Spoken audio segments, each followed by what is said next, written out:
আচ্ছা, কুরবানির দিন আমরা পশুগুলোরে কি করি বলেন সবাই আওয়াজ করে? জবাই। জবাই মানে তো এটার মেরেই ফেলতেছি, একটু পরে তো টুকরো টুকরো করে গোশতগুলো খাবো, এটা তো খাবো, এটা তো মেরেই ফেলবো। বিষ্ণু বলে না, জবাইয়ের মধ্যেও মুমিনের জবের ভেতরেও ইহসানের পরশ থাকা চায়। যখন জবাই করবে প্রাণীটাকে হাত পা টাইট করে বেঁধে নাও, ছুরিটাকে শার্পেন করে নাও, ধারালো করে নাও, যাতে অল্প সময়ে জবাইটা হয়ে যায়, প্রাণীটা যাতে কম কষ্ট পায়। সুবহানাল্লাহ পড়ে। দিস ইজ কল্ড ইহসান। আল্লাহ তাআলা যেমনি আদলের আদেশ করেছেন, ন্যায় বিচার জাস্টিস এনশিওর করতে বলেছেন, সমাজে ইহসানের ব্যবহার, ইহসানের অনুশীলন তিনি করতে বলেছেন। এজন্য মুমিনের প্রতিটি কাজে, আমার চট্টগ্রামের ভাইয়েরা আমার দিকে তাকান, খেয়াল করে শুনুন, মুমিন জীবনের প্রতিটি কাজে ইহসানের পরশ থাকা চায়। এরপরে আল্লাহ বললেন, আমি তোমাদেরকে ইহসানের আদেশ দেই। ইন্নাল্লাহা ইয়া'মুরু বিল আদলি ওয়াল ইহসান। আমি তোমাদেরকে যেমনি আদলের নির্দেশনা দেই, তেমনি ভাবে তোমাদেরকে ইহসানের নির্দেশনা দেই। ইহসান, আওয়াজ করে সবাই বলেন তো ইহসান। ইহসান মানে কারো প্রতি সফট হার্টেড হওয়া, মহানুভব হওয়া, অনুগ্রহ পরায়ণ হওয়া, অনুগ্রহশীল হওয়া, একে অপরের প্রতি দয়াদ্র হওয়া। একে অপরের প্রতি দয়াদ্র অনুগ্রহশীল হওয়া ছাড়া মানবিক সমাজ কশিনকালেও গঠন করা সম্ভব না। প্রিয় ভাইয়েরা, সুন্দর আচরণ দিয়ে, ইহসান দিয়ে যা জয় করা যায়, নরম আচরণ দিয়ে যেটা অর্জন করা যায়, কঠোরতা দিয়ে সেটা পারা যায় না। বিষ্ণু ঈসা ইসলাম ইহসান দিয়ে, কোমল আচরণ দিয়ে, তার অনুগ্রহ দিয়ে তিনি অনেক কাফিরের হৃদয়কে জয় করে ফেলেছেন। সাইয়েদনা সুমামা ইবনে উসাল রাদিয়াল্লাহু তাআলা আনহুর কথা মনে পড়ে যায়। তিনি ছিলেন ইয়ামামার বাদশা। মদিনাতে বিশ্বনবীকে হত্যা করার নিয়তে এসেছিলেন, গোপনে গোপনে বিশ্বনবীকে হত্যা করে আবার ইয়ামামাতে তিনি ফিরে যাবেন। কিন্তু কি অবাক করা কাণ্ড, হত্যা করতে পারে নাই, সাহাবাদের হাতে তিনি ধরা পড়ে গেলেন। সাইয়েদনা সুমামা ইবনে উসাল রাদিয়াল্লাহু তাআলা আনহু হত্যার নিয়তে আসলেন, কিন্তু হত্যা করতে পারলেন না। সাহাবারা ওনাকে ধরে ফেললেন, ধরে মসজিদে নববীর পিলারের মধ্যে বেঁধে রাখলেন। সুমামা ইবনে উসাল, সিরাত থেকে শুনে, সিরাত থেকে শোনাচ্ছি, রাদিয়াল্লাহু তাআলা আনহু ইয়ামামার অধিপতি ছিলেন। বিশ্বনবীকে হত্যার জন্য আসছেন, ধরা পড়ে গেছেন, এখন মসজিদে নববীতে বেঁধে রাখছেন, তার মানে বন্দী। এখন স্ট্যাটাস কি? বন্দী, ক্যাপটিভ। তো বিষ্ণু ঈসা ইসলাম সাহাবাদেরকে বললেন, তার খোঁজ খবর নিও, সুমামা ইবনে উসালের খোঁজ খবর নিও। সাহাবারা বলেন, ইয়া রাসূলুল্লাহ, আপনাকে হত্যা করতে এসেছে, তার তো কঠিন ক্যাপিটাল পানিশমেন্ট হওয়া দরকার, কঠিন শাস্তি হওয়া দরকার। বিষ্ণু বললেন, না, আমি যেটা জানি তোমরা সেটা জানো না, তোমরা সুমামার সাথে ভালো আচরণ করো। বিশ্বনবী সুমামার কাছে গেলেন। প্রথম দিন যে তিনি কালেমার দাওয়াত দিলেন, ইমানের দাওয়াত দিলেন, ইসলামের দাওয়াত দিলেন, রিসালাতের দাওয়াত দিলেন, আখিরাতের দাওয়াত দিলেন। পরের দিন যে বিশ্বনবী সালাতের দাওয়াত দিলেন, যাকাতের দাওয়াত দিলেন, ইসলাম কি, কিভাবে, কেমন করে পালন করতে হয় চমৎকার আর্টিকুলেট করতে শুরু করলেন। তন্ময় হয়ে সুমামা ইবনে উসাল রাদিয়াল্লাহু তাআলা আনহু বিশ্বনবীর কথাগুলো শুনতে আরম্ভ করলো। একদিন নয়, 2 দিন নয়, টানা 3 দিন বিশ্বনবী সুমামার কাছে ইসলামকে প্রেজেন্ট করেছেন, উপস্থাপন করেছেন। আওয়াজ করে বলেন, কয় দিন? 3 দিন। 3 দিন মসজিদে নববীতে বাঁধা। আর সাহাবীদেরকে বললেন, তার খোঁজ খবর নিও, তোমরা যে রুটি বানাও এর মধ্যে সবচেয়ে ভালো আটার রুটিটা তারে দিও, সবচেয়ে রিফাইন্ড খেজুর, যেটা পিওর খেজুর, এটা তারে দিও। আর বিশ্বনবী নিজের ওট থেকে দুধ দহন করে ওনার বাড়ির এক কর্মচারীকে বলেছেন, দুধ দহন করে সুমামার জন্য নিয়ে যাবে। সুবহানাল্লাহ পড়বেন না? সবাই তো অবাক, ইয়ামামা থেকে আসছে নবীকে হত্যা করতে, বিশ্বনবী দেখে তারে জামাই আদর করে। 1 দিন নয়, 2 দিন নয়, টানা 3 দিন বিশ্বনবী এভাবে সুমামার কাছে যেয়ে ইসলামকে প্রেজেন্ট করতে আরম্ভ করলেন, ইসলামকে উপস্থাপন করতে শুরু করলেন। আর তাকে চমৎকার এন্টারটেইনমেন্ট, আপ্যায়ন দিতে আরম্ভ করলেন। টানা 3 দিন যখন ইসলামের দ্য বিউটিজ অফ ইসলাম, ইসলামের সুমহান বাণী, সৌন্দর্য তার কাছে উপস্থাপন শেষ, তাকে আপ্যায়ন শেষ, বিশ্বনবী বললেন সাহাবাদেরকে, যাও এবার সুমামার হাতের পায়ের রশি দুটো খুলে দাও। সাহাবারা তর্ক জুড়ে দিলেন, লা ইয়া রাসূলুল্লাহ, এমনটা করবেন না, তো ভয়ঙ্কর ভয়ঙ্কর খুনি, কি জানি কি হয়ে যায়। বিশ্বনবী বললেন, না, তার হাতে পায়ের রশিগুলো খুলে দাও। সাহাবারা বিশ্বনবীর কথা মতো তার হাতে পায়ের রশিগুলো খুলে দিল। সুমামা মুহূর্তের মধ্যে মসজিদে নববী থেকে বের হয়, ইয়ামামায় ফিরে না যে মসজিদে নববীর পাশে একটা খেজুর বাগান ছিল, সেখানে চলে গেলেন। সেখানে একটা ছোট্ট কুয়া ছিল, কুয়ার পানি দিয়ে তিনি গোসল করলেন। সুবহানাল্লাহ পড়েন। কুয়ার পানি দিয়ে গোসল করে মসজিদে নববীর সামনে এসে বিশ্বনবী এবং সাহাবাদের সামনে দাঁড়িয়ে সাব্বাবা উঁচু করে বললেন, আশহাদু আল্লা ইলাহা ইল্লাল্লাহ ওয়া আশহাদু আন্না মুহাম্মাদান আবদুহু ওয়া রাসূলুহু। আমি সাক্ষ্য দিচ্ছি আল্লাহ ছাড়া কোনো ইলাহ নাই, আর মুহাম্মদ আল্লাহ তাআলার প্রেরিত বান্দা এবং রাসূল। প্রিয় ভাইয়েরা, ইহসান দিয়ে যা জয় করা যায়, কঠোরতা দিয়ে সেটা কঠিনকালেও জয় করা যায় না। আওয়াজ করে বলেন ঠিক কি না? এবার সুমামা দাঁড়িয়ে বলে, ওগো নবী, আমি তো কালিমা পড়ে মুসলমান হয়ে গেলাম, এবার শোনেন, এই মুহূর্তের আগে আপনার চেহারার চাইতে নিকৃষ্ট কোনো চেহারা আমার কাছে ছিল না, কিন্তু শাহাদা পাঠ করার পরে আপনার চেহারার চাইতে উত্তম শ্রেষ্ঠ কোনো চেহারা আমার কাছে আর নাই। ও নবী, আজকের দিনের আগে ইসলাম ধর্মের চেয়ে নিকৃষ্ট অপছন্দনীয় কোনো ধর্ম আমার কাছে ছিল না, কিন্তু এই মুহূর্ত থেকে ইসলামের চেয়ে সেরা শ্রেষ্ঠ পছন্দনীয় কোনো ধর্ম আমার কাছে নাই। নবী গো, আজকের দিনের আগে মদিনার চাইতে অপছন্দনীয় নিকৃষ্ট কোনো শহর আমার কাছে ছিল না, কিন্তু এই মুহূর্তের পর থেকে মদিনার চাইতে কোনো শ্রেষ্ঠ শহর আমার জানা নাই। সে ছিল গমের বড় ডিলার, গম বেচতো। কি বেচতো? তার গম কিনে মক্কার লোকেরা রুটি খাইতো। সে ঘোষণা দিল, আজকে থেকে মক্কাবাসীদের জন্য সব গম আমি হারাম করে দিলাম, মক্কাবাসী এখন না খেয়ে মরে। সুবহানাল্লাহ পড়বেন না? মক্কাবাসী বিশ্বনবীর কাছে আসলেন, এসে বললেন, মুহাম্মদ, আমরা তো তোমার ভাই, তোমার চাচা, তোমার ভাতিজা, তোমার আত্মীয়, তুমি সুমামারে বলো সে যেন আবার গমের সাপ্লাই মক্কার জন্য অনুমতি দিয়ে দেয়। বিশ্বনবীর অনুমতি ক্রমে সুমামা আবার মক্কাতে গম পাঠাতে শুরু করলো। পড়েন সুবহানাল্লাহ। ইহসান, ইহসান দিয়ে আপনি যেটা জয় করতে পারবেন, you can win the heart of your enemies. ইহসান দিয়ে আপনি আপনার শত্রুর হৃদয়কে জয় করতে পারবেন। এজন্য আল্লাহ বললেন, ওয়া আনফিকু ফি সাবিলিল্লাহি ওয়া লা তুলকু বিআইদিকুম ইলাত তাহলুকা ওয়া আহসিনু ইন্নাল্লাহা ইউহিব্বুল মুহসিনিন। তোমরা আল্লাহর রাস্তায় দান করবে আর নিজেরা নিজেদেরকে ধ্বংসের হাতে ঠেলে দিও না। তোমরা একে অপরের প্রতি ইহসান করবে, কারণ ইহসানকারীদেরকে আল্লাহ বড্ড ভালোবাসেন। সুবহানাল্লাহ পড়েন। আবার সূরা রহমানে আল্লাহ বললেন, হাল জাযাউল ইহসানি ইল্লাল ইহসান ফাবিআইয়ি আলা, সবাই পড়েন, ফাবিআইয়ি আলাই রাব্বিকুমা তুকাযযিবান। ইহসানের প্রতিদান হিসেবে ইহসানি হয়। বিশ্বনবী সুমামার প্রতি যেমন ইহসান করেছেন, সুমামাও ঠিক তেমন ইহসান ফিরিয়ে দিয়েছে। ঠিক কিনা বলেন? তাহলে এক নম্বরে হচ্ছে আদ, ন্যায় বিচার। দুই নম্বরে সবাই বলেন ইহসান, সদাচরণ। ইহসান দুই ধরনের প্রিয় ভাই, ইহসান ফিল ইবাদা, ইহসান ফিল মুআমালা। ইহসান ফিল ইবাদা হচ্ছে একাগ্র অনুভবে ইবাদতে ডুব দেওয়া, এর নাম ইবাদতের ইহসান। সুবহানাল্লাহ পড়ুন। বিশ্বনবী বলেন, ইহসান মানে কি জানো নাকি? হাদিসে জিবরিলে সাইয়েদনা জিবরিল আলাইহিস সালাম বিশ্বনবীকে বললেন, আখবিরনি আনিল ইহসান। নবী আমাদেরকে বলেন ইহসান মানে কি? বিশ্বনবী বললেন, আনতা আবুদাল্লাহা কাআন্নাকা তারাহু ফাইন লাম তাকুন তারাহু ফাইন্নাহু ইয়ারাক। ইহসান মানে হলো এমন ভাবে তুমি আল্লাহর সামনে নিজেকে উজাড় করে ইবাদত করবে, তুমি ভাববে তুমি আল্লাহকে দেখতে পাচ্ছ। আর এটা যদি ভাবা তোমার জন্য কঠিন হয়ে যায়, অন্তত এতটুকু তুমি ভাববা যে আল্লাহ তোমাকে দেখতে পাচ্ছেন। ঠিক কিনা বলেন? ও আমার বীর চট্টলার ভাইয়েরা, কেউ যেটা দেখে না সেটা দেখে কে?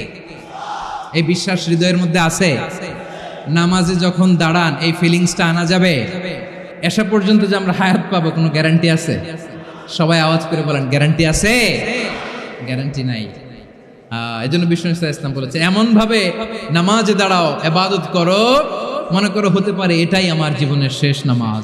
Perform the salah as if this is your last and final prayer. এমন ভাবে সালাতে দাঁড়াও, ভাবো হতে পারে এটাই তোমার জীবনের শেষ নামাজ। এমন ভাবে নামাজে দাঁড়াও, ভাবো এটাই শেষ নামাজ। তাহলে নামাজে একাগ্রতা বাড়ায় দিবে কে? ফলে ইবাদতের ইহসান আমাদের অর্জিত হবে। আর মুআমালাতে ইহসান হলো, বিশ্বনবী বলেন ইন্নাল্লাহা তাবারাকা ওয়া তাআলা কাতাবাল ইহসানা আলা কুল্লি শাই ফাইযা কাতালতুম ফাআহসিনুল কিতলা ওয়া ইযা যাবাহতুম ফাআহসিনুদ যাবহা ওয়ালিউহিদ্দা আহাদুকুম শাফরাতাহু ওয়ালিউরিহ যাবিহাতাহু। ইহসান দুই ধরনের, আওয়াজ করে বলতে হবে কয় ধরনের? একটা হচ্ছে ইহসান ফিল ইবাদা, ইবাদতে ইহসান। ইবাদতে ইহসান কি? একাগ্র অনুভব দিয়ে ইবাদত করা, মন প্রাণ দিয়ে ইবাদত করা। আর মুআমালাতে ইহসান কি?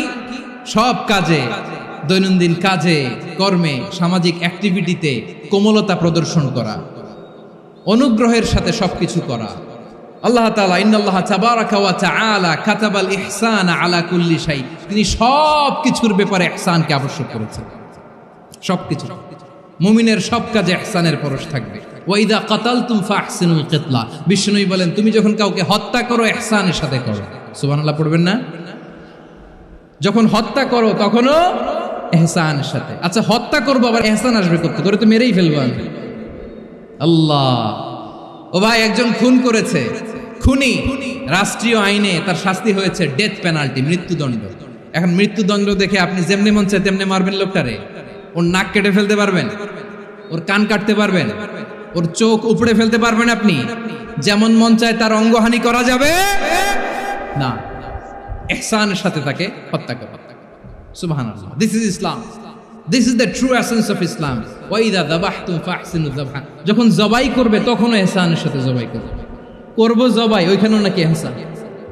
আচ্ছা, কুরবানির দিন আমরা পশুগুলোরে কি করি বলেন সবাই আওয়াজ করে? জবাই। জবাই মানে তো এটার মেরেই ফেলতেছি, একটু পরে তো টুকরো টুকরো করে গোশতগুলো খাবো, এটা তো খাবো, এটা তো মেরেই ফেলবে। বিষ্ণু বলে না, জবাইয়ের মধ্যেও মুমিনের জবের ভেতরেও ইহসানের পরশ থাকা চায়। যখন জবাই করবে প্রাণীটাকে হাত পা টাইট করে বেঁধে নাও, ছুরিটাকে শার্পেন করে নাও, ধারালো করে নাও, যাতে অল্প সময়ে জবাইটা হয়ে যায়, প্রাণীটা যাতে কম কষ্ট পায়। সুবহানাল্লাহ পড়ে। দিস ইজ কল্ড ইহসান।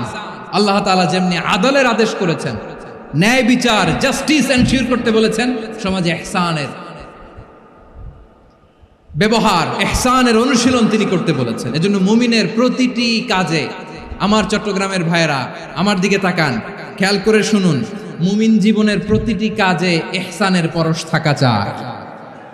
আমরা যেন আমাদের পরিবারের প্রতি ইহসান করি, আমরা যেন আমাদের কর্মচারীদের প্রতি ইহসান করি, আমরা যেন আমাদের কলিগদের প্রতি ইহসান করি, আমরা যেন আমাদের ভাইদের প্রতি ইহসান করি। মুমিন জীবনের প্রতি কাজে ইহসানের পরশ থাকার দরকার আছে না নাই? কথা বুঝতে পেরেছেন? তাহলে আল্লাহ তাআলার তিনটা আদেশ ছিল, কয়টা গেল? প্রথমে কি ছিল? আদল। তিন নম্বরে রব্বুল আলামিন বললেন ওয়া ইতাইদিল কুরবা, নিকটাত্মীয়দেরকে দান করো, নিকটাত্মীয়দেরকে দাও, যারা তোমাদের ব্লাড কানেকশনের আত্মীয় তাদেরকে তোমরা দাও। এখানে জেনারেলি বললেন দাও, কি দিব সেটা তিনি এখানে বলেন নাই, সেটা তিনি সূরাতুল ইসরার মধ্যে বলেছেন। আল্লাহ বলেন ওয়া আতিযাল কুরবা হাক্কাহ, নিকট আত্মীয়দেরকে তাদের অধিকার, তাদের প্রাপ্য তোমরা বুঝিয়ে দাও। দেখেন, একটা শান্তির সমাজ, একটা সমৃদ্ধ সমাজ, একটা মানবিক সমাজ গঠনের জন্য আল্লাহ তাআলা বেশি না, মাত্র তিনটা অর্ডার, তিনটা ভার্ডিক্ট তিনি জারি করেছেন। 1 নাম্বার সুশাসন, ন্যায় বিচার। 2 নাম্বার ইহসান। 3 নাম্বার নিকটাত্মীয়, যারা কাছের, তোমার ভেরি ক্লোজ রিলেশনশিপে আছে, তাদেরকে দাও। দাও, দিলে বাড়িয়ে দেয় কে? অনেকে দিতে চায় না, কৃপণতা করে। দিলে বাড়ায় দেয় কে? ও মিয়া, মদিনার মধ্যে সবচাইতে গরিব সাহাবী ছিল বেলাল রাদিয়াল্লাহু তাআলা আনহু।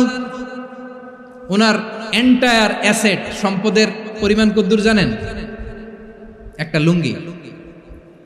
বেলাল রাদিয়াল্লাহু তাআলা আনহু, ওনার টোটাল ওয়েলথের এস্টিমেশন হচ্ছে মাত্র একটা লুঙ্গি। একটা লুঙ্গি, টোটাল ওয়েলথ এস্টিমেশন, টোটাল সম্পদের পরিমাণ বেলাল রাদিয়াল্লাহু তাআলা আনহুর কি ছিল?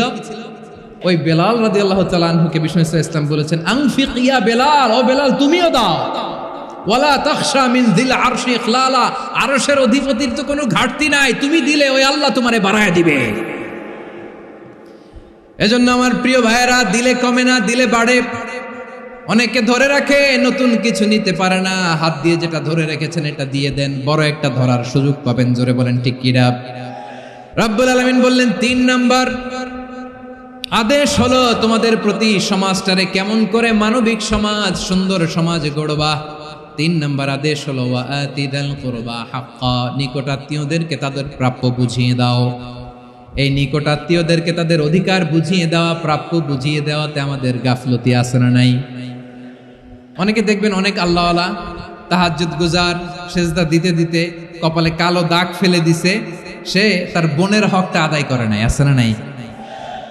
অনেক বড় হাজী সাহেব, বিশাল লম্বা দাড়ি, ছেলেরে সব দিয়ে দিছে, মেয়েরে কিছু দেয় নাই, মেয়ের হক আদায় করে নাই, আছে না নাই?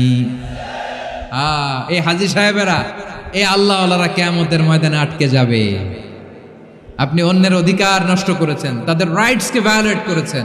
এজন্য আল্লাহ তাআলা বলেন, কারো অধিকার যদি কেউ নষ্ট করে, ওই সমাজটা মানবিক সমাজ কঠিনকালেও হতে পারে না। এজন্য 3 নম্বর আল্লাহ বললেন ওয়া ইতা ইদিল কুরবা, নিকটাত্মীয়দেরকে দাও। কি দিবা? তাদের অধিকার দিয়ে দাও। বোনের অধিকার বুঝিয়ে দাও, মেয়ের অধিকার বুঝিয়ে দাও, ফুফুর অধিকার বুঝিয়ে দাও। দেখবেন অনেক মায়েরা ছেলের পাতে মুরগির রান দেয়, মেয়ের পাতে দেয় মুরগির ঠ্যাং। তো মেয়ের কি মুরগির রান খেতে মনে যায় না? মনে যায় না? এমনটা করা যাবে না। নিকটাত্মীয়দেরকে অধিকার দিয়ে দাও, নিকটাত্মীয়ের সাথে সুসম্পর্ক রাখো। আদেশটা কার? এজন্য প্রিয় ভাইয়েরা, জীবনে যদি বারাকা অর্জন করতে চান, নিকটাত্মীয়দের সাথে সুসম্পর্ক রাখতে হবে, তাদের জন্য উপহার পাঠাতে হবে। বিশ্বনবী বলেন লা ইয়াদখুলুল জান্নাতা কাতে, যে ব্যক্তি আত্মীয়তার সম্পর্ককে ছিন্ন করে দেয়, সে কঠিনকালেও আল্লাহর জান্নাতে ঢুকবে না। আপনি কি এটারে সহজ হাদিস মনে করছেন? এটা সহজ কথা? আপনি ভাবছেন আপনার নামাজ আপনারে বাঁচাতে পারবে, আপনার রোজা বাঁচাতে পারবে, আপনার তাহাজ্জুদ আপনারে বাঁচাতে পারবে? অধিকার নষ্ট করলে কিছুই আপনারে বাঁচাতে পারবে না। এজন্য নিকট আত্মীয়দেরকে দিতে হবে বেশি বেশি। বিশ্বনবী বলেন ইন্না সাদাকাতা আলাল মিসকিনি সাদাকা ওয়া আলা যির রাহিমি ইসনাতান সাদাকাতুন ওয়া সিলা। মিসকিনরে দান করলে শুধু দানের সওয়াব হয়, নিকট আত্মীয়কে দান করলে 2টার সওয়াব হয়, সাদাকার সওয়াব হয়, আবার আত্মীয়তার বন্ধন অটুট রাখার সওয়াব হয়ে যায়। আবার বিশ্বনবী বললেন মান সাররাহু আইয়ুবসাতা লাহু ফি রিজকিহি ওয়া ইনসালাহু ফি আসারিহি ফালইয়াসিল রাহিমা। যে ব্যক্তি তার রিজিকের প্রশস্ততা চায় আর হায়াতে বরকত চায়, সে যেন তার আত্মীয়ের সাথে সুসম্পর্ক রাখে। আমার প্রিয় চট্টলার ভাইয়েরা, আমাদের রিজিক বাড়ুক, এটা আমরা চাই কি চাই না? সবাই চান? হ্যাঁ, আমাদের রিজিকে প্রশস্ততা আসুক, চাই কি চাই না? আমাদের হায়াতে বরকত আসুক, আমরা চাই কি চাই না? এই 2টা যদি চান, তাহলে নিকট আত্মীয়দের সাথে সুসম্পর্ক রাখবেন। পারবেন? তাহলে সমাজটারে মানবিক সমাজ বানায় দিবে কে? 3টা আদেশ চলে গেল। 1 নম্বরে কি ছিল? 2 নম্বরে, 3 নম্বরে নিকট আত্মীয়দেরকে দান। আল্লাহ তাআলা 3টা জিনিসের যেমনি আদেশ করেছেন, অনুরূপভাবে 3টা বিষয় তিনি বারণ করেছেন, নিষেধ করেছেন। ওগুলোর কাছেও যাওয়া যাবে। রাব্বুল আলামিন বলেন ওয়ায়ানহা আনিল ফাহশাই ওয়াল মুনকারি ওয়াল বাগি। আমি যেমনি 3টি বিষয়ে আদেশ করলাম, অনুরূপভাবে 3টি বিষয়ে বারণ করলাম, নিষেধ করলাম। আমার 1 নাম্বার নিষেধাজ্ঞা হলো অশ্লীলতার প্রতি। ফাহশা, ওয়ায়ানহা আনিল ফাহশা, আল্লাহ তাআলা অশ্লীলতাকে নিষেধ করেছেন। কোন জিনিসকে? সবাই বলুন, কোন জিনিসকে? যত ধরনের, যত টাইপের, যত ক্যাটাগরির অশ্লীলতা হতে পারে, সব অশ্লীলতাকে হারাম করেছেন কে? ফাহশা মানে কি? কথায়, কাজে, আচরণে, কমেন্ট, ফেসবুকের কমেন্টসে যত ধরনের নোংরামো আছে, যত ধরনের অশ্লীলতা আছে, এটাকে আরবিতে বলে ফাহশা। রাব্বুল আলামিন বলেন কুল ইন্নামা حرم ربي الفواحش ما ظهر منها وما بطن ও নবী, আপনি বলে দেন আমার রব প্রকাশ্য অপ্রকাশ্য, স্পষ্ট কিংবা অস্পষ্ট, দৃশ্যমান কিংবা অদৃশ্যমান সব অশ্লীলতাকে হারাম করেছেন। সব ধরনের অশ্লীলতা হারাম। আল্লাহ তাআলা আমাদেরকে অশ্লীলতা থেকে বাঁচান। এবার বলেন, আমাদের সমাজে অশ্লীলতা আছে না নাই? অশ্লীলতা নানা ভাবে, নানা নামে, নানা মোড়কে আমাদের সমাজে আছে না নাই? সংস্কৃতির নামে, ফ্যাশনের নামে, বিনোদনের নামে, উপন্যাসের নামে, কনসার্টের নামে অশ্লীলতা আছে না নাই? আপনি দেখেছেন কনসার্টগুলোর অবস্থা? আমাদের তরুণ তরুণীরা, আমাদের যুবক যুবতীরা, আমাদের জেনজিরা, কি অবস্থা ওইখানে? কনসার্টের নামে অশ্লীলতা আছে না নাই? ছেলে মেয়ে একে অপরকে জড়ায় ধরতেছে, একে অপরকে চুমু খাচ্ছে, প্রকাশ্যে দিবালোকে গণমানুষের সামনে। আল্লাহ তাআলা এই অশ্লীলতা থেকে আমাদেরকে বেঁচে থাকতে বলেছেন। রূপালী জগতের নামে অশ্লীলতা আছে না নাই? এই টার্মটা আপনারা জানেন না? রূপালী জগৎ কি জগৎ? আসলে কি রূপালী জগৎ না অন্ধকার জগৎ? আমার বোনেরা, আপনাদেরকে যে কি বলে তারা বুঝায়, রূপালী জগৎ শুনেই আপনি ভরকে যাবেন না। রূপালী জগতে যে নারী যত বেশি উলঙ্গ, সে নাকি তত বেশি সাহসী। জানেন, বলে এটা একটা সাহসী নারী, খুব সাহসী পদক্ষেপ তার। যত বেশি শরীর থেকে কাপড় নামাতে পারবে, যত বেশি বস্ত্রহীন হয়ে নিজেকে প্রেজেন্ট করতে পারবে, সে নাকি তত বেশি সাহসী। আমার চট্টলার ভাইয়েরা, শয়তানের প্রথম এজেন্ডা ছিল বনি আদমকে বস্ত্রহীন করা। সে আদম এবং হাওয়া আলাইহিস সালামকে নিষিদ্ধ গাছের ফল খাইয়ে তাদেরকে বস্ত্রহীন করেছে। এই জামিনেও সে আমাদেরকে বস্ত্রহীন করতে চাইবে। এই রূপালী জগতের নামে তারা এটা করে। আমার প্রিয় বোনেরা, আপনি জানেন না আপনার দাম কত। ওরা আপনাদেরকে বিজ্ঞাপনের সস্তা পণ্য বানাতে চায়। ওরা আপনাদেরকে ওদের ভোগের লিপসার টুলস বানাতে চায়। ওরা আপনাদেরকে দিয়ে ওদের খায়েশ পূরণ করতে চায়। এটা আপনাদের জন্য মোটেও ডিগনিটি নয়, এটা আপনাদের জন্য সম্মান নয়। আপনার সম্মান শালীনতায়, আপনার সম্মান হেজাবে, আপনার সম্মান ভদ্রতায়, আপনার সম্মান আপনার ডিসেন্ট পোশাকে। পোশাক বলে দেয় এই নারীটা ভদ্র না অভদ্র। পোশাক বলে দেয় এই মেয়েটা কোন ঘরের মেয়ে। আপনি জানেন না, আপনারা সস্তা পণ্য বানায়, ভোগের পণ্য, বিলবোর্ডে আপনাকে উলঙ্গ করে উপস্থাপন করে। এই অশ্লীলতার সাথে ইসলামের কোনো সম্পর্ক। এজন্য আল্লাহ বলেন, আমি অশ্লীলতাকে হারাম করেছি। অশ্লীলতাকে হারাম করার প্রথম কারণ হলো এর মাধ্যমে মানবতাকে অপমানিত করা হয়। কারণ মানুষের সম্মান মানুষের পোশাকে। মানুষ যখন পোশাকহীন হয়ে যায়, বস্ত্রহীন হয়ে যায়, তার সম্মান কমে যায়। ঠিক কিনা?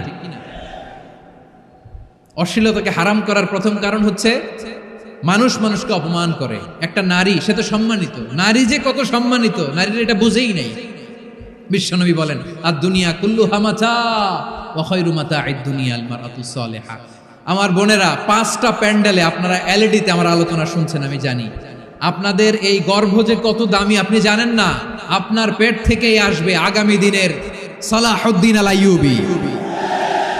আপনার পেট থেকেই আসবে অনাগত দিনের ইমাম মাহদী আল মুনতাদর। আপনার পেট থেকেই আসবে অনাগত দিনের ফয়সাল, ওয়াসিম, মুগ্ধ, আবু সাইদের মতো বীর যোদ্ধা। আমার প্রিয় বোনেরা, আমার প্রিয় বোনেরা, বিশ্বনবীর কথার ওজন খেয়াল করেন। আর দুনিয়া কুল্লুহা মাতা ওয়া খায়রু মাতা'আদ দুনিয়া আল মারআতুস সালিহা। দুনিয়ার সবকিছুই অ্যাসেট, এর মধ্যে সবচেয়ে দামি অ্যাসেট নেককার নারী। আপনার গর্ভ যে কত দামি আপনি জানেন না। নিজের সময়টাকে কাজে লাগান, কোরআন পড়েন, সুন্নাহ পড়েন। আপনার অনেক দায়িত্ব ঘরে। You are the MD of your family. একটা family it's a very big institution. পরিবার একটা অনেক বড় প্রতিষ্ঠান। And you are the MD of your institution. আপনি এই পরিবারের MD, managing director of your family. এখানে আপনার কত দায়িত্ব। আপনি ছেলে মেয়েদেরকে তারবিয়া করবেন। আপনি আপনার স্বামীর জন্য ঘরটারে জান্নাতের নীর বানাবেন। আপনার জন্য জান্নাতের ডুপ্লেক্স বাড়ি ওইখানে তৈরি করে রাখবে কে? আপনি যে কত দামি আপনি জানেন না। নারীদেরকে আল্লাহ বানিয়েছেন উচ্চতর করে, নিম্নতর নয়। নারীদেরকে ছোট্ট জিনিস দিলে এটার বড় করে দেয়। নারীদেরকে ভ্রূণ দিলে, শুক্রাণু দিলে নারী এটারে বাচ্চা হিসেবে উপহার দেয়, ঠিক কিনা? বিয়ের মাধ্যমে স্বামী যখন তার শুক্রাণু তার স্ত্রীকে উপহার দেয়, স্ত্রী রিটার্নে কি উপহার দেয়? ফুল ফর্ম বেবি, মানব সন্তান। দেখছেন, আপনি দিলেন একটুকুনি, দিছে বিশাল। আপনি যদি নারীকে বাজার এনে দেন, নারী এটাকে সুস্বাদু খাবারে রূপান্তর করে দেয়। আপনি তাকে একটা মুচকি হাসি দিয়ে দেন, সে তার কলিজা দিয়ে দেয়। কিন্তু যদি আপনি তার মনে কষ্ট দেন, সে আপনার জীবনকে জাহান্নাম বানায়া দেয়। নারীর মন বুঝতে পারলে নেয়ামত, বুঝতে না পারলে কিয়ামত। আমার প্রিয় বোনেরা, আপনি যে কত দামি আপনি জানেন না, অনেক দামি আপনি। আপনাদেরকে যেন ভোগের সস্তা পণ্য বানাতে না পারে, আপনাদেরকে সচেতন থাকতে হবে। তাহলে কেন আল্লাহ তাআলা এই ফাহশা অশ্লীলতাকে হারাম করলেন? 1 নাম্বার, এতে হিউম্যান ডিগনিটি কমে। 2 নাম্বার, এতে মানুষের অধিকার নষ্ট হয়। আপনি বিয়ে করেছেন, এরে পরকিয়া করেন, ওর সাথে এরকম আছে না নাই? স্ত্রীর অধিকার নষ্ট করেছেন। আপনি বিবাহ সম্পর্কে আবদ্ধ হয়েছেন, তার সাথে আপনি পরকিয়া করেন ওই ছেলের সাথে, আপনি আপনার হাজবেন্ডের সাথে বিট্রে করেছেন। এজন্য আল্লাহ অশ্লীলতাকে হারাম করেছেন। অশ্লীলতাকে হারাম করার আরেকটা কারণ হচ্ছে আল্লাহ তাআলা এই হিউম্যান জেনারেশনকে এটাকে প্রিজার্ভ করতে চায়। হিফজুন নাসল, এটা মাকাসিদুশ শরিয়ার অনেক গুরুত্বপূর্ণ একটা মাকাসিদ, অনেক গুরুত্বপূর্ণ। আপনার নাসল, আপনার জেনারেশনকে সংরক্ষণ করা। এই যে আসতেছে ফেব্রুয়ারি, কত ফেব্রুয়ারি জানো? এটা কি বিশ্ব ভালোবাসা দিবস? হ্যাঁ, কি দিবস? এই বিশ্ব ভালোবাসা দিবসের সাথে মুসলমানদের কোনো সম্পর্ক নাই। আমার প্রিয় ভাইরা, এই যে আপনি অবৈধ সম্পর্কে জড়ালেন, কেন আল্লাহ অশ্লীলতাকে হারাম করেছে দেখেন। বলতেছিলাম যে এটা আপনার নাসাল, আপনার জেনারেশন, আপনার লিনিয়েজ, আপনার বংশকে প্রিজার্ভ করা। কে কার বাবা, কে কার মা, বাবা মা জানা, প্রজন্মকে প্রিজার্ভ করা, এটা ইসলাম ওয়াজিব করে দিয়েছে। এই যে অবৈধ সম্পর্কের কারণে, বিশ্ব বেহায়া দিবসের কারণে, এগুলোর আউটকাম, আউটপুট হিসেবে মাঝে মাঝে এই ঢাকা মেডিকেলের ডাস্টবিনে নবজাতকের বাচ্চার কান্নার আওয়াজ শুনতে পাওয়া যায়। চট্টগ্রাম মেডিকেলের ডাস্টবিনে নবজাতকের কান্না শুনতে পাওয়া যায়। বীর চট্টলার মুসলমানেরা বুঝতে পারলে আওয়াজ করে বলেন, এই যে চট্টগ্রাম মেডিকেলে যে নবজাতকটা পাওয়া গেল, ওর বাবাকে আমাকে বলেন, ওর মাকে, ও কোন ফ্যামিলির সন্তান কেউ জানে? আপনি হিউম্যান ডিগনিটিকে অপমান করেছেন না? আপনি তার ভবিষ্যৎকে অন্ধকার করেছেন না? আপনি তার লিনিয়েজকে প্রশ্নবিদ্ধ করে দিয়েছেন না? এই জন্য আল্লাহ তাআলা অশ্লীলতাকে আমাদের জন্য হারাম করে দিয়েছেন। পড়েন সুবহানাল্লাহ। এই জন্য রাব্বুল আলামিন বলেন, কুল ইন্নামা হারাম রাব্বিয়াল ফাওয়াহিশা মা যাহারা মিনহা ওয়া মা বাতান। প্রকাশ্য অপ্রকাশ্য সব অশ্লীলতাকে হারাম ঘোষণা করে দিয়েছে কে? আবার দুনিয়ার বুকে যারা অশ্লীলতার প্রসার করে তাদের জন্য শাস্তি মজুদ রেখেছে কে? রাব্বুল আলামিন বলেন, ইন্নাল্লাযীনা ইউহিব্বুনা আন তাশিআল ফাহিশাতু ফিল্লাযীনা আমানু লাহুম আযাবুন আলীমুন ফিদ দুনিয়া ওয়াল আখিরাতি ওয়াল্লাহু ইয়ালামু ওয়া আনতুম লা তা'লামুন।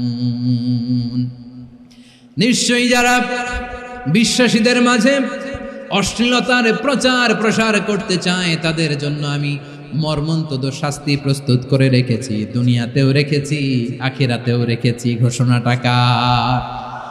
যারা এই নাটকের নামে, সিনেমার নামে, রূপালী জগতের নামে, মুভির নামে, ওটিটি প্ল্যাটফর্মের নামে আমার সমাজে অশ্লীলতা ছড়াতে চায়, তাদের জন্য কঠিন মর্মন্তুদ শাস্তি মজুদ রেখে দিয়েছে কে? ও আমার বোনেরা, এখনো আপনি জাগবেন না?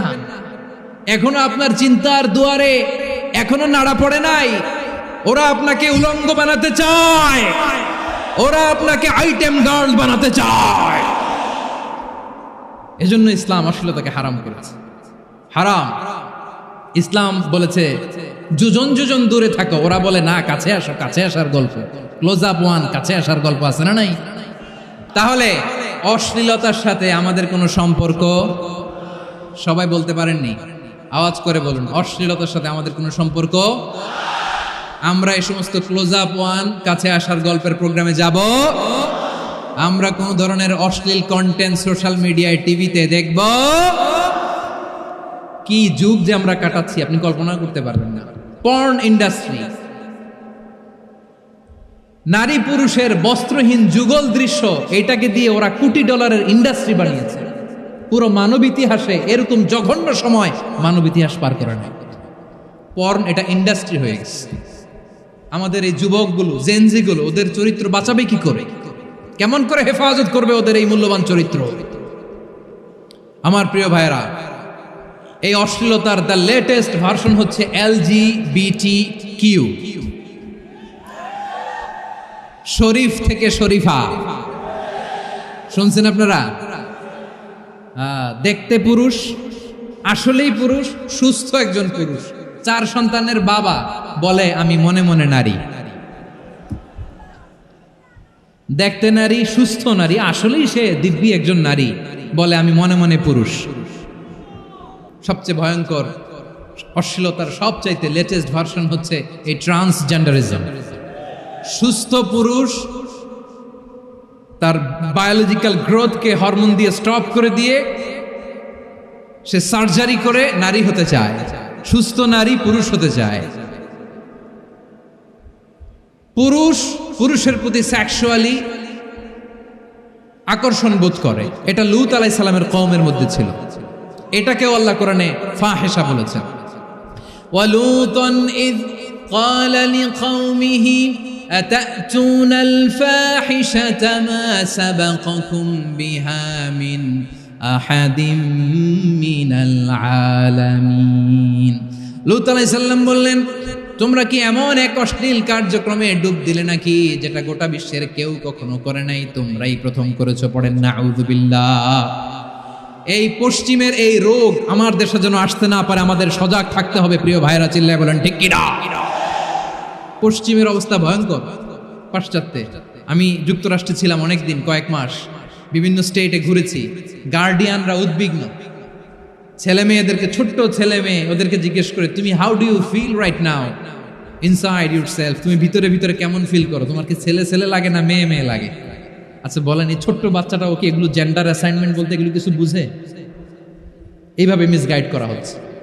কৌতূহল বশত ছোট্ট ছেলে যদি বলে আমার তো মেয়ে মেয়ে লাগে, তখন বলে যে না তুমি মেয়ে, ছেলে না। মা বাবা বাধা দিলে ওকে আলাদা গভর্নমেন্ট হাউসে নিয়ে যাবে। ভয়ঙ্করতম অবস্থা। আমরা একটা সময় শুনতাম যে হুজুর আমার ছেলেটা খুব ভালো, হাফেজে কোরআন, আল্লাহওয়ালা। হুজুর আমার ছেলে দাড়ি রাখছে, আল্লাহওয়ালা। হুজুর আমার ছেলে 5 ওয়াক্ত সালাত জামাতের সাথে পড়ে, তার মানে আল্লাহওয়ালা। পশ্চিমে যে আমি কি শুনছি জানেন? ওরা বলে হুজুর আমার ছেলেটা ইউনিভার্সিটির একটা মেয়ের সাথে প্রেম করে, ও খুব আল্লাহওয়ালা, হুজুর দোয়া করবেন। এর কারণ ওদের কাছে আল্লাহওয়ালার ক্রাইটেরিয়া হচ্ছে হুজুর আমার ছেলেটা আরেক ছেলের পছন্দ করে নাই, আমার মেয়েটা আরেক মেয়েকে ভালোবাসে নাই, এজন্য আমার ছেলেটা আল্লাহওয়ালা, হুজুর ওর জন্য একটু দোয়া করে দিয়েন। কি চ্যালেঞ্জ ওরা ফেস করতেছে। ওনার ছেলে যে আরেক ছেলেরে বিয়ে করবে না, এটাতেই উনি খুশি যে আলহামদুলিল্লাহ আমার ছেলেটা একটা মেয়েরে ভালোবাসে, আমার মেয়েটা একটা ছেলেরে ভালোবাসে, মানে এটা খুব আল্লাহওয়ালা। নাউজুবিল্লাহ পড়তে পারলেন না? এজন্য অশ্লীলতার সাথে আমাদের কোনো সম্পর্ক। রব্বুল আলামিন বলেন ওয়ায়ানহা আনিল ফাহশাই ওয়াল মুনকারি ওয়াল বাগি। 3টা জিনিসকে আমি নিষিদ্ধ করলাম। 1 নাম্বার হলো ফাহশা, অশ্লীলতা।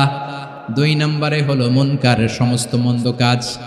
মুনকার মানে হচ্ছে যত মন্দ কাজ, খারাপ কাজ, বাজে কাজ, এটার বলে মুনকার। এটার কি বলে?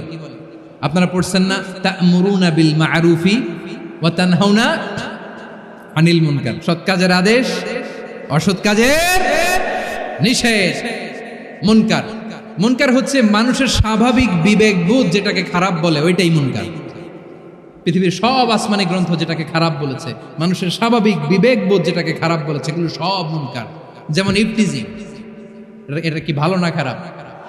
মজুদদারি, খাদ্যে ভেজাল দেওয়া, ওজনে কম দেওয়া, মাছে ফরমালিন মিশানো, চাঁদাবাজি, টেন্ডারবাজি, দখলবাজি, এগুলো আমাদের স্বাভাবিক বিবেকেই বলে এগুলো খারাপ, এগুলো হচ্ছে মুনকার। আল্লাহ তাআলা এই মুনকার থেকে আমাদেরকে বেঁচে থাকতে বলেন, আর শয়তান এই মুনকারের প্রতি আমাদেরকে উদ্বুদ্ধ করে। আল্লাহ তাআলা বললেন ইয়া আইয়ুহাল্লাযীনা আমানু লা তাত্তাবিউ খুতুওয়াতিশ শাইতান ওয়া মান ইয়াত্তাবি' খুতুওয়াতিশ শাইতানি ফাইন্নাহু ইয়া'মুরু বিল ফাহশাই ওয়াল মুনকার। আল্লাহ বললেন, আমার গোলামেরা শোনো শোনো, ও আমার বিশ্বাসী বান্দারা খবরদার, তোমরা কশিনকালেও শয়তানের পদাঙ্ক অনুসরণ করবে না, কারণ শয়তান তোমাদেরকে অশ্লীলতা এবং মন্দ কাজের দিকে উদ্বুদ্ধ করে। আমাদের কাজ হচ্ছে শয়তান আমাদেরকে যেদিকে নিতে চায় আমরা তার উল্টা দিকে যাব। শয়তান এই মন্দ কাজকে আমাদের কাছে বিউটিফাই করে চাকচিক্যময় করে আমাদের সামনে উপস্থাপন করে। এজন্য আল্লাহ বলেন মুনকারকে থামাতে হবে, মুনকার প্রতিরোধ করতে হবে। মুনকার প্রতিরোধের দায়িত্ব শুধু আমাদের নাকি? শুধু আপনার খতিব সাহেবের, ইমাম সাহেবের, নাকি মুসলিম উম্মার সবার? আওয়াজ করে বলুন, মুনকার অসৎ কাজ প্রতিরোধের দায়িত্ব কার? রাব্বুল আলামিন বলেন, কুনতুম খায়রা উম্মাতিন উখরিজাত লিন-নাসি তা'মুরুনা বিল মা'রুফি ওয়া তানহাউনা আনিল মুনকার। তোমাদেরকে শ্রেষ্ঠ জাতি করে জমিনের মধ্যে আবির্ভূত করা হয়েছে, যাতে করে তোমরা জমিনের ভেতরে সৎ কাজের আদেশ করতে পারো আর অসৎ কাজের নিষেধ করতে পারো। উম্মাহ কুনতুম খায়রা, তাহলে গোটা উম্মার দায়িত্ব, এটা বুঝতে পারছেন তো? আচ্ছা, আরো নিচে আসেন।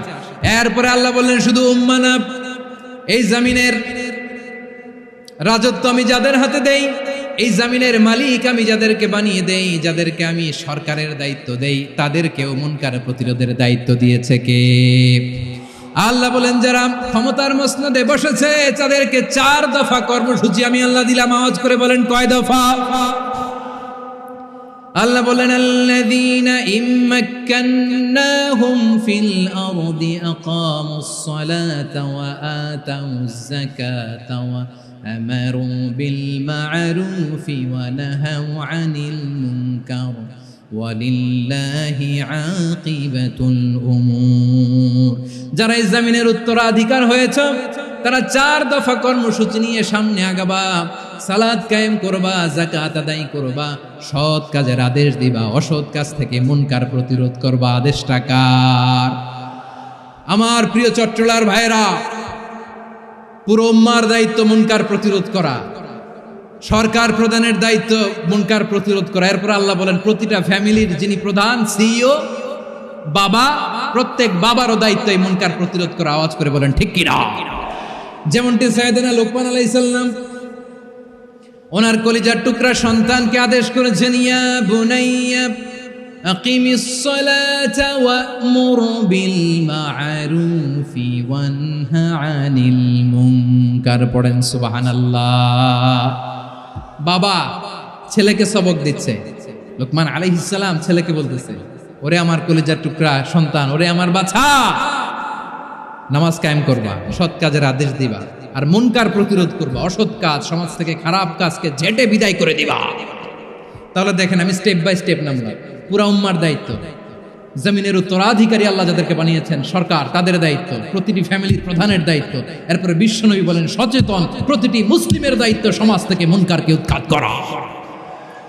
বিশ্বনবী বলেছেন, মান রাআ মিনকুম মুনকারান ফালিয়ুগাইয়িরহু বিয়াদিহি ফাইন লাম ইয়াস্তাতি ফাবিলিসানিহি ওয়া ইন লাম ইয়াস্তাতি ফাবিকলবিহি ওয়া যালিকা আযআফুল ঈমান। সমাজে যে মুনকার দেখবে, খারাপ কাজ দেখবে, সেজন্য হাত দিয়ে সেটাকে থামায়। আমার প্রিয় ভাইরা, না থামালে আমরাই ডুববো শেষমেশ। আমাদের বাঁচার জন্য হইলেও থামাইতে হবে। রব্বুল আলামিন বলেন, ওয়াত্তাকু ফিতনাতাল লা তুসিবান্নাল্লাযীনা যালামু মিনকুম খাসসা। ও আমার গোলামেরা, ওই আযাবকে ভয় করো যে আযাব যখন আমি জমিনের বুকে পাঠাই, শুধু জালেমদেরকেই মারি না, আলেমদেরকেও মারি। আযাব যখন আসে তখন শুধু জালিমই মরে না, আলেমও মরে। জানেন, মুসা আলাইহিস সালামের পায়ে একবার একটা লাল পিঁপড়া, তো উনি রেগে মেগে পাশি দেখে লাল পিঁপড়ার বাসা, পা দিয়ে ডলে মুছে সবগুলো পিঁপড়া মেরে ফেলছে। এই ঘটনাটা আল্লাহ ঘটিয়েছেন, এজন্য মুসা আলাইহিস সালাম ছিলেন কালিমুল্লাহ, সরাসরি আল্লাহর সাথে কথা বলতেন। তিনি আল্লাহকে জিজ্ঞেস করেছিলেন, আল্লাহ তুমি যখন কোনো জনপদে আযাব পাঠাও, শাস্তি দাও, ওখানকার শুধু জালেমরাই তো মরে না, ভালো মানুষগুলাও মরে, তো আযাব দিবা মুশরিকদের উপর দিবা, অবাধ্যদের উপর দিবা, ভালো মানুষগুলারে মারো কেন? আল্লাহ বললেন, মুসা তোমার যে কামড় দিছিল পায়ের মধ্যে পিঁপড়া, কয়টা পিঁপড়া? একটা পিঁপড়া, তো সবগুলারে মারলা কেন? রেগে মেগে পুরো পিঁপড়ার বাসা ভেঙে মেসাকার করলা কেন? আমি যখন অ্যাকশনে যাই, আমি যখন শাস্তি দেই, তখন এত বাস বিচার করা হয় না, বাস বিচার করা যায় না। যখন অ্যাকশনে যাওয়া হয়, ওইটা ডাইরেক্ট অ্যাকশন হয়ে যায়। চিল্লায় বলো ঠিক কিনা? এজন্য আমাদের বাঁচার জন্য হলেও এই পাপ থামাতে হবে, এই শয়তানের অট্টহাসি থামাতে হবে, অন্যায় অপরাধ সমাজ থেকে আমাদের থামাতে হবে। কারণ আযাব আসলে ওরাও মরবে, আমরাও মরব। একটা জাহাজ 2 তলা, আপনি আছেন 2য় তলায়, নিচের তলার কিছু লোক জাহাজের তলা ছিদ্র করতে আরম্ভ করছে। কি ছিদ্র করতেছে? আচ্ছা, জাহাজের তলা ছিদ্র করলে তলা দিয়ে কি ঢুকে? এখন আপনি যদি বলেন আমার কি, আমি তো 2 তলায়, আমি তো ভালো আছি, ওরা ছিদ্র করে ওরা মরবে। আসলে কি শুধু ওরা মরবে? তলা দিয়ে যখন পানি ঢুকবে, জাহাজ ঢুকলে আপনিও মরবেন। এজন্য নিজে মরার আগে ওই পাগলগুলার নিচতলায় যে থামাতে হবে। চিল্লায় বলেন ঠিক কিনা? এজন্য আল্লাহ বললেন, মুনকার প্রতিরোধের দায়িত্ব সমাজের টপ টু বটম সবার। এজন্য মুনকার প্রতিরোধ করার দরকার আছে না নাই? সমাজে এই যে ইফটিজিং হয়, আপনার বোনের বয়সী একটা মেয়েকে কিছু বখাটে টিটকারি করে, এই বলে সেই বলে, নোংরা কথা বলে, রাস্তায় দেখেও আপনি পাশ দিয়ে না দেখার মতো চলে যান কেন? আপনি দাঁড়ান না কেন? আপনি দাঁড়ালেই তো থেমে যাবে, কারণ সত্যের যে শক্তি, তার সামনে মিথ্যা মুখ থুবড়ে পড়ে। আপনার সামনে ও কিছুই না, নাথিং। আপনি দাঁড়ান, ওকে প্রশ্ন করেন যে আমার বোনকে তুমি ডিস্টার্ব করো কেন? আপনাকে দেখে আরো 5 জন দাঁড়াবে, 5 জনকে দেখে আরো 10 জন দাঁড়াবে। আমাদের নীরবতা আর আমাদের নিশ্চুপ থাকাই জালিমদেরকে আরো শক্তিশালী জালিম বানিয়েছে। এজন্য মুনকার প্রতিরোধের দায়িত্ব আমাদের সবার। টেন্ডারবাজি, চাঁদাবাজি, দুর্নীতি, অপরাধ, দখলদারিত্ব, মজুদদারি, এগুলো সব কিছু একসাথে প্রতিরোধ করতে হবে। ঠিক কিনা বলেন? একটা মানবিক সমাজ যদি চাই, প্রতিরোধ করতে হবে। প্রিয় ভাইয়েরা, আল্লাহর শপথ নিয়ে বলি, এই নাসিহাতগুলো সবার জন্য, সব দলের জন্য, সব মতের মানুষের জন্য। আমরা কোনো দলের প্রতি মানুষকে ডাকি না, আমরা ডাকি ইসলামের দিকে। সব দলের, সব মতের, সব মানুষদেরকে আমরা আহ্বান জানাই, আসুন আমরা একটা সুন্দর সমাজ বিনির্মাণ করি। এই যে নতুন বাংলাদেশের এক সুযোগ এসেছে, আর জীবনে হয়তো আসবে না, সামনের 100 বছর এই সময় আসবে না। আসুন দেশটাকে আমরা সাজাই, আসুন আমরা দুর্নীতি বন্ধ করি, আসুন আমরা চাঁদাবাজি বন্ধ করি, আসুন আমরা দখলদারিত্ব বন্ধ করি, আসুন আমরা এক দল আরেক দলকে নিশ্চিহ্ন করার যে রাজনীতি, এটা বন্ধ করি। সব দলের প্রতি আমার আহ্বান, আমরা চাঁদাবাজ মুক্ত বাংলাদেশ চাই, জুলুম মুক্ত বাংলাদেশ চাই, ফ্যাসিজম মুক্ত বাংলাদেশ চাই, গুণ খুন খারাপি মুক্ত বাংলাদেশ চাই। আমরা নতুন ভোরের বাংলাদেশ চাই। ওই বাংলাদেশ পাওয়ার জন্য মুনকার প্রতিরোধে, অন্যায় প্রতিরোধে যদি বাঘের বাচ্চার মতো, আবু সাইদের মতো 2 হাত উঁচু করে, বুককে টান টান করে প্রসারিত করে দাঁড়াতে হয়, রাজি আছো মুসলমান? রাব্বুল আলামিন বলেন, ওয়ায়ানহা আনিল ফাহশাই ওয়াল মুনকারি ওয়াল বাগি ইয়াইদুকুম লাআল্লাকুম তাযাক্কারুন। আল্লাহ বললেন, আমি অশ্লীলতাকে নিষেধ করি, আমি সব ধরনের মন্দ কাজকে নিষিদ্ধ করি, সব শেষে আমি সীমা লঙ্ঘনকে তোমাদের জন্য নিষিদ্ধ করি। নিষিদ্ধ করেছেন কয়টা জিনিস? 1 নম্বরে অশ্লীলতা, 2 নম্বরে মুনকার তথা সব মন্দ কাজ, 3 নম্বরে আল বাগি, সীমা লঙ্ঘন, ক্রসিং দ্য লিমিট। সীমা লঙ্ঘন করা ভালো না। We all should know our limits. চিল্লায় বলেন ঠিক কিনা? একই আয়াতে আল্লাহ বললেন, কুল ইন্নামা حرم ربي الفواحش ما ظهر منها وما بطن والإثم والبغي بغير الحق। অন্যায় ভাবে যে অবাধ্য হয়, যে সীমা লঙ্ঘন করে, তাদেরকেও আমি এটা হারাম করে দিলাম। সীমা লঙ্ঘন করা হারাম। আল্লাহ বারবার বারবার আমাদেরকে ওয়ার্নিং দেয়। যখন আমরা থামি না, তখন আল্লাহ ধরে, আর যখন ধরে তখন ছাড়ে না। ধরে ধরে ধরে না, ধরলে আল্লাহ। ফেরাউনকে কিন্তু হুট করে ধরে নাই, আপনারা জানেন 9 বার ওয়ার্নিং দিয়েছে। ফেরাউনকে আল্লাহ তাআলা ওয়ার্নিং দিয়েছিল কয়বার? রব্বুল আলামিন বলেন, ওয়ালাকাদ আতাইনা মূসা 9 আয়াতিন বাইয়িনাত, 9টা মুআজিজা দেখিয়েছি। 1 2 3 বারবার এইভাবে রিমাইন্ডার, ওইভাবে রিমাইন্ডার, এইভাবে নসিহাত, ওইভাবে দাওয়া। ফাকুলা লাহু কাওলান লাইয়িনা, নরম করে বলো, সফট করে বলো, যত ওয়ে হতে পারে দাওয়া মেথডোলজি। মূসা আলাইহিস সালামের সব অ্যাপ্লাই শেষ, 10ম বারে যে আল্লাহ ধরছে। 10ম বারে যে ধরেছে। এজন্য আল্লাহ বলেন, আমি সীমালঙ্ঘনকে পছন্দ করি না। কোরআনের অন্য আয়াতে বাগীকে বলা হয়েছে আল ইতিদা, সীমালঙ্ঘন যারা করে তাদেরকে আল্লাহ বলেছেন মুতাদিন। ওয়াকাতিলু ফি সাবিলিল্লাহিল্লাযীনা ইউকাতিলুনাকুম ওয়ালা তা'তাদু ইন্নাল্লাহা লা ইউহিব্বুল মুতাদিন। আমি সীমালঙ্ঘনকারীদেরকে কোশ্চিনকালেও পছন্দ করি না। আমরা যেন সীমালঙ্ঘন না করি, রাজি আছেন তো? যে কোনো ক্ষেত্রে ইবাদতে যেন সীমালঙ্ঘন না করি। অনেকে আমরা ইবাদতে সীমালঙ্ঘন করে ফেলি। বিশ্বনবী সাল্লাল্লাহু আলাইহি ওয়াসাল্লাম যেটা শিখিয়েছেন এর বাইরে যে অতিরিক্ত বুজুর্গ হতে চায়, এরকম আছে না নাই? কোনো ক্ষেত্রেই সীমালঙ্ঘন করা যাবে, এমনকি যুদ্ধক্ষেত্রেও না। বিশ্বনবী সাল্লাল্লাহু আলাইহি ওয়াসাল্লাম বলেন, খবরদার যুদ্ধক্ষেত্রেও সীমালঙ্ঘন করো না। কি সুন্দর ইসলাম আমরা পেয়েছি। বিশ্বনবী বলেন, খবরদার যুদ্ধের ময়দানে কোনো নারীর গায়ে হাত তোলো না, কোনো শিশুর গায়ে হাত তোলো না, কোনো গবাদি পশু হত্যা করো না, কোনো শস্য ক্ষেত্র ধ্বংস করো না, ইবাদতরত অন্য ধর্মের কোনো সন্ন্যাসীর গায়ে হাত তুলো না। বলেন সুবহানাল্লাহ। তাহলে আমরা সীমালঙ্ঘন করতে পারবো? প্রিয় ভাইরা, একটা সুখী, সমৃদ্ধ, শান্তির সমাজ, মানবিক সমাজ যদি আমরা গঠন করতে চাই, আমাদের আল্লাহর দেয়া কয়টা আদেশ মানতে হবে বলেন দেখি? আর বেঁচে থাকতে হবে কয়টা জিনিস থেকে? আল্লাহর আদেশ কি? 1 নাম্বার আদাল, ন্যায়পরায়ণতা। আমরা সুবিচার, সুশাসন, ন্যায় বিচার চাই কি চাই না? 2 নম্বরে কি ছিল? মাশাআল্লাহ, আমরা যেন সবার প্রতি দয়া পরবশ হই, ইহসান করি। 3 নম্বরে কি ছিল? নিকটাত্মীয়দের দান করা, তাদের অধিকার প্রাপ্য বুঝিয়ে দেওয়া। পাশাপাশি 3টা জিনিস থেকে আল্লাহ বারণ করেছেন, নিষেধ করেছেন। তার প্রথমটা ফাহশা, অশ্লীলতা। অশ্লীলতার সাথে আমাদের কোনো সম্পর্ক। 2 নম্বর নিষেধাজ্ঞা কি ছিল? আল মুনকার, সমাজের যত মন্দ কাজ এগুলোকে আমরা প্রতিরোধ করব। রাজি আছেন তো সবাই? 3 নম্বরে আল বাগী, সীমালঙ্ঘন। কোন মুসলিম সীমালঙ্ঘন করে না। রাব্বুল আলামিন শেষে বললেন, ইয়াইদুকুম লাআল্লাকুম তাযাক্কারুন, আল্লাহ তোমাদেরকে উপদেশ দেন যাতে তোমরা শিক্ষা গ্রহণ করো। আমরা উপদেশ দেব, আমরা জোর করে কাউরে কিছু মানাতে চাই না। লা ইকরাহা ফিদ্দিন ওয়া যাক্কির ফাইন্না যিকরা তানফাউল মুমিনিন। উপদেশ দিলে এটা মুমিনদের কাজে দেয়। লাস্তা আলাইহিম বিমুসাইতির ইন্নামা আনতা মুযাক্কির। নবী হে, আপনি রিমাইন্ডার দাতা, আপনি উপদেশ দিবেন। আমরাও বিশ্বনবীর এই হাদিসগুলো থেকে, কোরআনের আয়াত থেকে রিমাইন্ডার, এই কথামালা বাণীবাহক হিসেবে এই বাণীগুলো আপনাদের সাথে কাছে পৌঁছে দিলাম। আমরা আল্লাহ তাআলার কাছে প্রার্থনা করি, আল্লাহ আমরা যেন আদল দিয়ে আমাদের সমাজকে গঠন করতে পারি। আল্লাহ আমরা যেন ইহসান করতে পারি, আমরা যেন নিকটাত্মীয়দের দান করতে পারি।